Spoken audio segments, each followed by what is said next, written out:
Seeker, come closer. I want to ask you something. Do you believe we are born with our destiny written? Or do you believe we write it ourselves with every breath, every choice, every scar? We watch them on the world's biggest stages, these titans of the beautiful game. We see the goals, the trophies, the roaring crowds. We see the talent, the speed, the almost supernatural skill. And we think, they were born for this.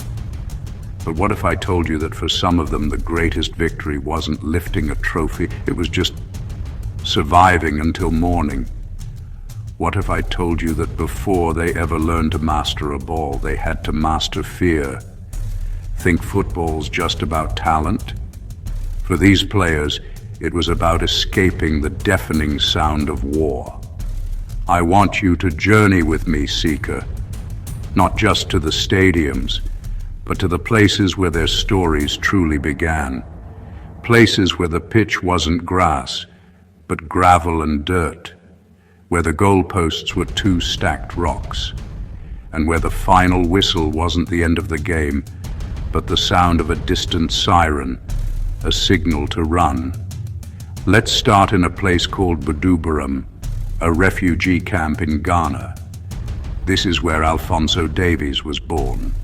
Not in a hospital, but in a world of tarpaulin roofs and shared uncertainty. His parents, De Beer and Victoria, had fled the brutal civil war in Liberia, walking for miles, carrying the weight of a home they might never see again. They found sanctuary, but not comfort. Life in the camp was a daily struggle for the basics: food, clean water, safety. And in this world, a small boy learned his first lessons, not about formations or tactics, but about survival, about finding joy in the smallest of things. For Alphonso, that joy was a football. It didn't matter that it was often just a bundle of rags tied together. On that small patch of hope, that dusty earth, he wasn't a refugee. He was free. He learned to dream big, to imagine a life beyond the camp's borders. When he was 5, his family was granted asylum. They moved to Canada, a new world. Cold, different, but safe. The struggle didn't end. It just changed. His parents worked long hours to provide. And Alphonso, he poured all that history, all that hope into the game. The speed he developed wasn't just athletic. It was the memory of running, the instinct for escape, channeled into something beautiful. Fast forward, he's lightning down the wing, a blur of motion that defenders can't contain. He signs for Bayern Munich, one of the biggest clubs in the world. He represents Canada, the country that gave him a home.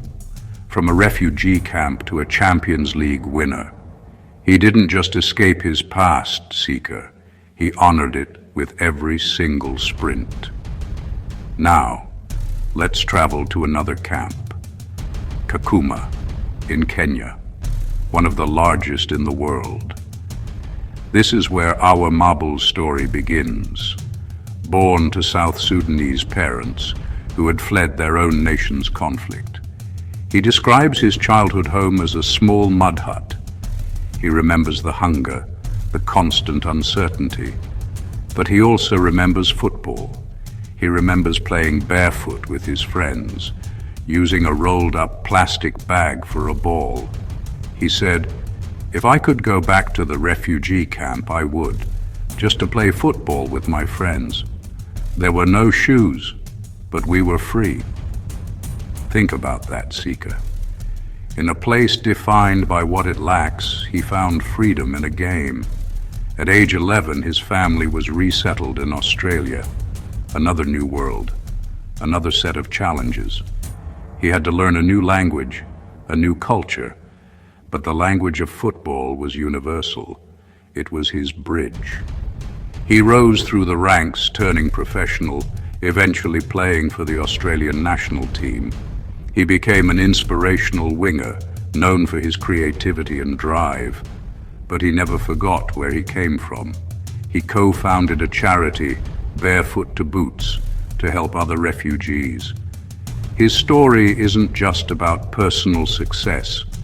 It's about turning survival into service. If you've reached this far, seeker, it's because you're not looking for simple stories. You're like me. You're searching for the truth that hides beneath the surface. I started this channel because I believe the most powerful lessons in life are found in the stories of those who have overcome the impossible. I drop new stories like this every week. Stories of resilience, of human spirit, of champions forged in fire. If that's what you're seeking, consider subscribing. You belong here. But our journey today isn't over, because sometimes war doesn't send you across borders. Sometimes it comes to your front door.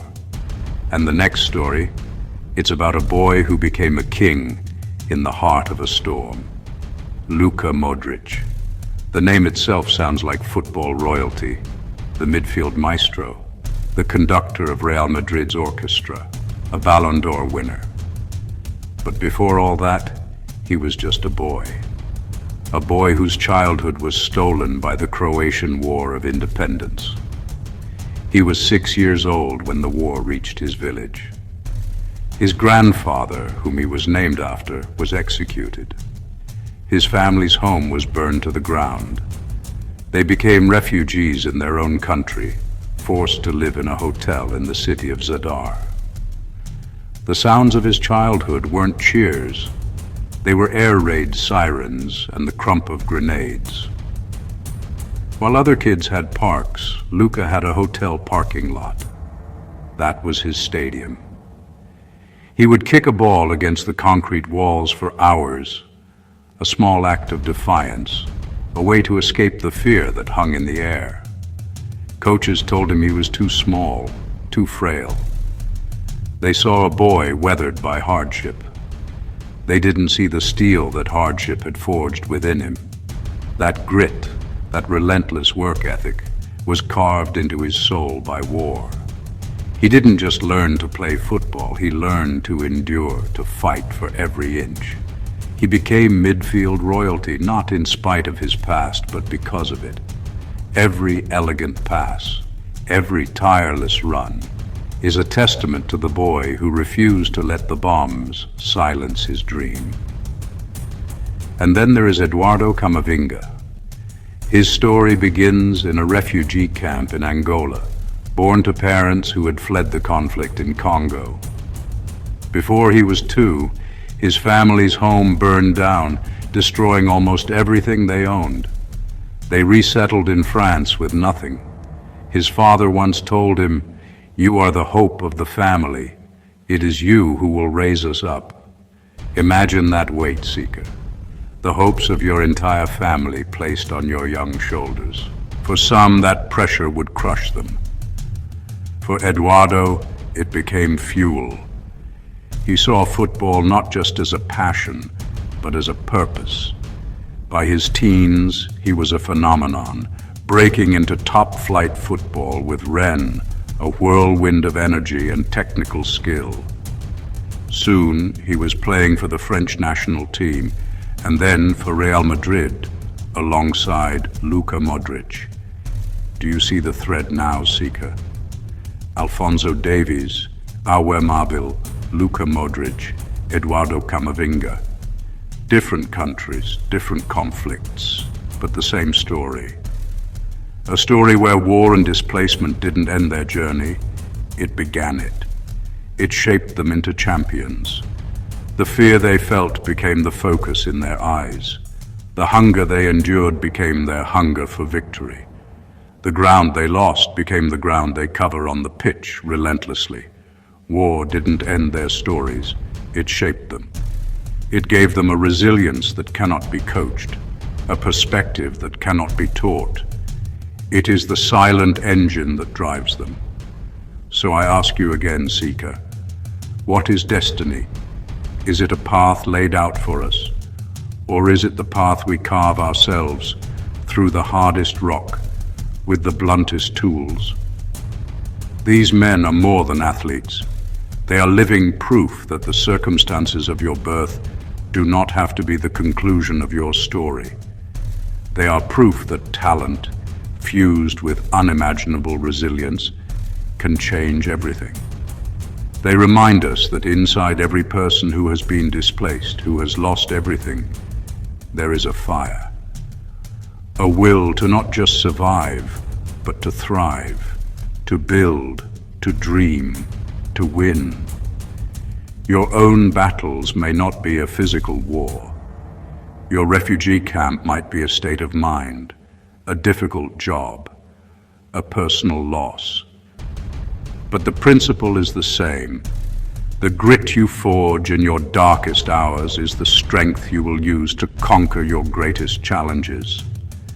Don't run from your scars, Seeker. They are your armor. They are the source of your power.